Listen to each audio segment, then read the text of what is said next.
Hi, everybody. I'm Eric Gremminger. As Sam mentioned, we had met in our travels in Illinois, and like a lot of great things in my life, over lunch, something awesome came about. So really grateful for the opportunity to be presenting this material to recovery-friendly workplaces. A little bit about me.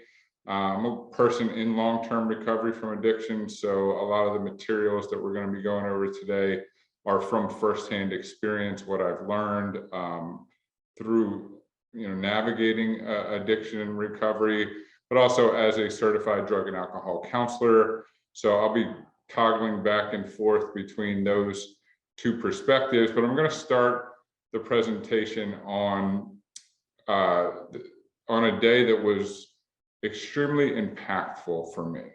So it was August 4th, 2010. On this day, I found myself homeless on a bench outside of City Hall in Center City, Philadelphia, which is where I'm from, just released from Delaware County Prison for yet another DUI, another possession charge. And that's what my life had become, a series of working extremely hard to get things in my life, only to lose them all as a result of my addiction. Working extremely hard to get those same exact things back that I had lost, again, only to lose it all as a result of my addiction. And I'll never forget this day. So August 4th, 2010, I'm laying on a bench. It's a hard plank, dark green bench with concrete sides. And I'm laying there and I'm looking up, and on top of City Hall in Center City, Philadelphia, there's a statue of William Penn. And I'm looking up at this statue of William Penn thinking, what have I done to my life? And the feelings of hopelessness and helplessness, I could still tap into those today just talking about this story. The best way that I describe what happened next is when my psyche couldn't take any more of the internal narrative, the Eric, you're a junkie, you're a loser, what's wrong with you? It was replaying over and over in my head. My psyche just couldn't take any more. I like the word surrendered. My psyche just surrendered. And then my physical body couldn't take any more. The drinking, the drugs, the not sleeping, the poor nutrition, everything that comes with that, quote, addict lifestyle.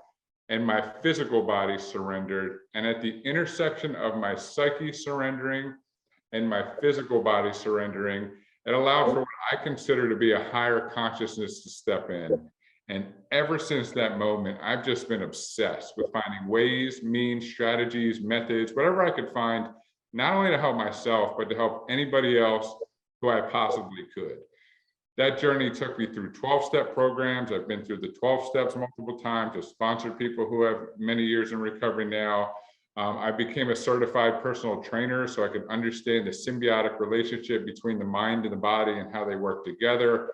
I went back to school and became a clinician so I could understand diagnostic criteria and let people know that your diagnosis does not have to determine your destiny. Ultimately, all of this formulated into a book, which this presentation is based off of, and I'll talk more about that later. But it's a program, and it's something that I'm very passionate about, and that will be described in the forthcoming slides.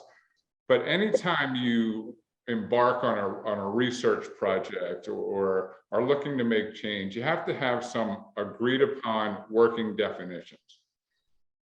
So excuse me. For addiction, I believe that NIDA, the National Institute of Drug Abuse, has the best definition of addiction. So they define addiction as a chronic, relapsing brain disorder characterized by compulsive drug seeking and continued use despite harmful consequences. Now, what's interesting about this definition is when you hold this definition up against how, as a society, we're currently looking to treat addiction, there's some disparity, there's a disconnect. So I'll start with the first line. Addiction is defined as chronic. Well, chronic implies long-term, and yet we tend to send people to a 28-day treatment center, a 30-day treatment stay, and hope that that will do the trick, when in fact we now know that longer-term management of the chronic disorder called addiction is what's actually effective. So something to be aware of. We're defining it as chronic and we're treating it acutely. Next line, relapsing brain disorder. So they're calling it a brain disorder, and yet rarely, if ever, is anybody informed about exactly how is it impacting the brain. And that's what I'm passionate about and what we're going to talk about primarily today. But then moving on, characterized by compulsive drug seeking and continued use despite harmful consequences. That means that regardless of the penalty, so we're not going to prosecute ourselves out of this problem, because despite the harmful consequences, the drug seeking and continued use continues. So I think looking at it through this lens, it calls for a need for change, and I believe we're heading in that direction. But just wanted to share this working definition, and now stepping into exactly what is going on in the brain of a person who is struggling with alcohol or substance use disorder. So I had a mentor of mine one time tell me that if I can't explain something to a 5-year-old, then I don't know it well enough. And I thought, how am I going to explain the neurobiology of addiction to a 5-year-old? So I thought, I'll use emojis. So I'm going to talk about the brain using emojis, and we're going to start with dopamine. So hard eyes emoji, and this dopamine is produced in an area of the brain called the ventral tegmental area. Don't worry, this won't be on the test. Just think of VTA and think of like a hip nightclub. Dopamine is about reward, desire, motivation. So dopamine loves to have a good time. And I pictured dopamine kind of dancing around in a nightclub, having a good time, okay? Heart eyes emoji, dopamine, reward, motivation, desire. The next character we're going to talk about is the hug emoji. So this is the orbital frontal cortex. It's part of your brain kind of straight behind your eyes. But the hug emoji is, imagine somebody giving you a hug saying, I value you. So this part of the brain is all about valuation, expected value, right? Hug emoji. Next one is the amygdala. So this is the zany face emoji. Amygdala is about emotion. It's often associated with the fear center, but in actuality, it's the full spectrum of emotions that this brain area processes. Sometimes those emotions are all over the place. That's, remember, zany face emoji for amygdala. And then we have the nucleus accumbens. This is the high five emoji. If we were in person right now, I would give everybody a high five and say, let's do it. Let's do it. This is the part of the brain. Whenever you have an impulse to get up and grab a coffee, get up to grab a cookie, this is the part of the brain that's being fueled with dopamine. And that impulse is happening right here. And that's why let's do it, high five, makes a lot of sense. So root that one down. That's going to be important in a moment. Next one we have is the nerd emoji. So this is the dorsolateral prefrontal cortex, or we could just call it the prefrontal cortex, the outside of it. So when there's an impulse to do something, high five emoji, this is the part of the brain that says, wait, let's think about this. Very important process. And if you're taking notes, the acronym WAIT stands for working memory, that's the W, working memory, attention, inhibitory control, and task switching. So those functions collectively are known as executive functions. That's why dorsolateral prefrontal cortex will sometimes be called as the executive part of the brain. Very important part. And then finally, we have the muscle emoji. This is the motor cortex. It said, let's get the body moving to achieve whatever we're looking to achieve. So now that we have a baseline understanding, and of course, full disclaimer, a lot of things happen in addiction in the brain, but if you understand these core components, you'll be well on your way to really understanding what's happening with a person struggling with addiction. So let's take a look at these processes in action. So hypothetically, let's say I'm watching the Philadelphia Phillies in the World Series, since I'm from Philadelphia, and on the TV, a commercial comes on, a Keebler cookie commercial. Okay, so let's take a look at the brain in action when I see that commercial. Going back, we have the amygdala, or I'm sorry, the dopamine fuels the brain. So the heart eye emoji, fuels the high five emoji. So I have an impulse to get the cookie. Quickly, I check with the hug emoji. Do I value cookies? Yes, you value cookies, Eric. Then we go to the amygdala. Did I have a good emotional experience the last time that I had a cookie? Yes, you had a great emotional experience last time you had a cookie. Then we go to the nerd emoji. Is this okay to do? Is this a good decision? Yeah, cookies are good. What do I have to do to get it? So the executive functioning. Go to the local grocery store, aisle 12, halfway down on the left. We go to the motor cortex. I get in the car and I go to get a cookie. Okay, mission accomplished. I've achieved my goal of getting a cookie. So what I just showed you is what we would call on the clinical world an adaptive response. So I got the cookie, it was delicious, everything went great, no problems. I'm going to fast forward a few years now. Cookies are becoming a problem for me. Gained 10 pounds. I'm lying about my cookie use. My wife asked me how many I had. I said 5. It's really closer to 10. I'm hiding the cookies. Well, not quite hiding them. If you've ever strategically placed something in the pantry behind other things, you know. So long story short, the cookies are starting to become an issue for me. So now we're going to take a look at the brain in action in what we would call a maladaptive response moving forward. So same process, dopamine, heart eye emoji, fuels the high five emoji, the nucleus accumbens. I have an impulse. Now there's a few very key points that I'm going to make here. So you want to pay close attention to this part. Number one, this orbital frontal cortex, this valuation component, over time through repeated exposure to the behavior that's given me negative consequences, I'm starting to recondition that part of the brain, the structure and the function, to put inappropriate levels of valuation on the destructive behavior. Then we have the amygdala, same thing.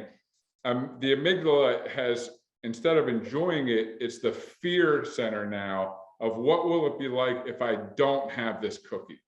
How will it impact me? So think of dependence, things of this nature. Now, these two features are what I really want you to remember about addiction and the brain. So over time, as the cookies have become a problem for me, the dopamine, the heart eyes emoji starts going up here to the top to this dorsal striatum. And this is the neutral face emoji.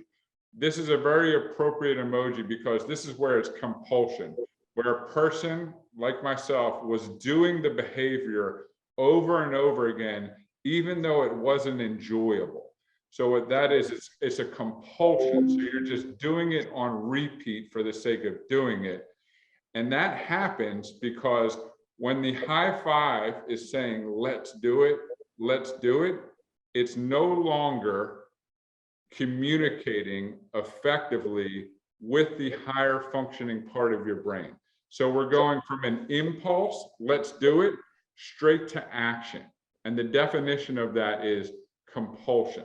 So this part of the brain is very important for self-regulation, inhibitory control, and when it's offline, when you're in the presence of drugs and alcohol, and that craving is so extreme, bad things happen. I'm going to show it from another perspective where when somebody who is addicted to drugs and alcohol is having a craving, it's equal to survival.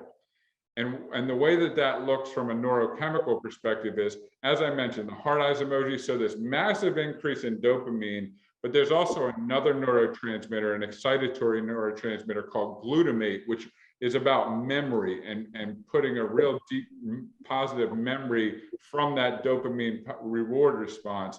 And over time, this process makes the person think of drugs and alcohol with the same level of importance as food, water, so basic needs. So what we're looking at here, if you've ever taken a psychology course, this is called Maslow's hierarchy of needs. And essentially what it says is, if your basic needs aren't met, your physiological needs, you can't move up the pyramid, so that you don't worry about safety, you don't worry about love and belonging.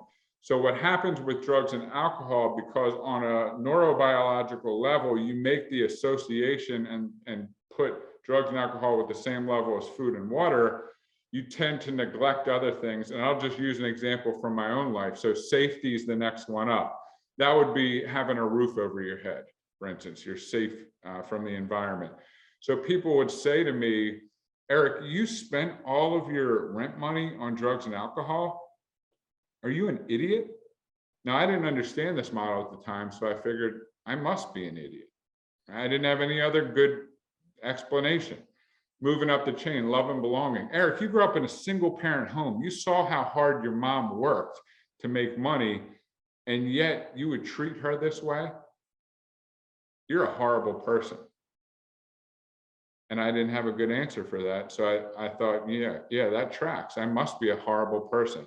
And now what's happening is I'm calling myself internalizing these sayings, which is making me feel worse, which is making me do more drugs and alcohol, which is making me behave even worse. And that's that vicious cycle. I just want to take a moment to say right now, breaking that cycle is such an important part of this process.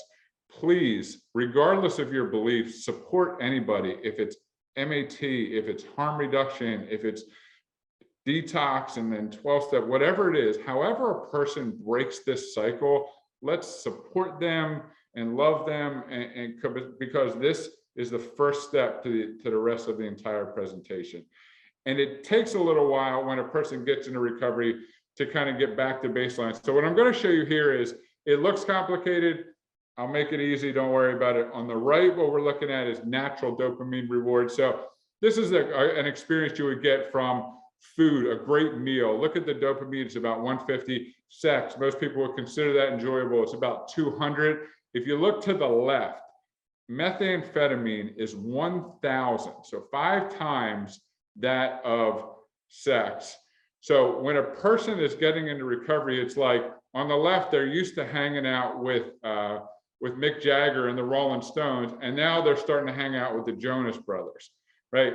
The Jonas Brothers are a great time, but it takes a little bit for them to get accustomed to this new way of life. So this is very important from a recovery-friendly workplace perspective, because if somebody has just left treatment and they're reintegrating back into the workforce, there's a phenomenon called anhedonia, where their brain's starting to rewire itself, but they might be a little depressed. They might not be their regular self. And this is because they're kind of getting accustomed, especially in early recovery, to enjoying just the day-to-day things. But it does happen, it does repair itself, but it's good to be aware that this is going on as a person is transitioning and evolving from let's say a treatment stay to early recovery to longer term recovery processes.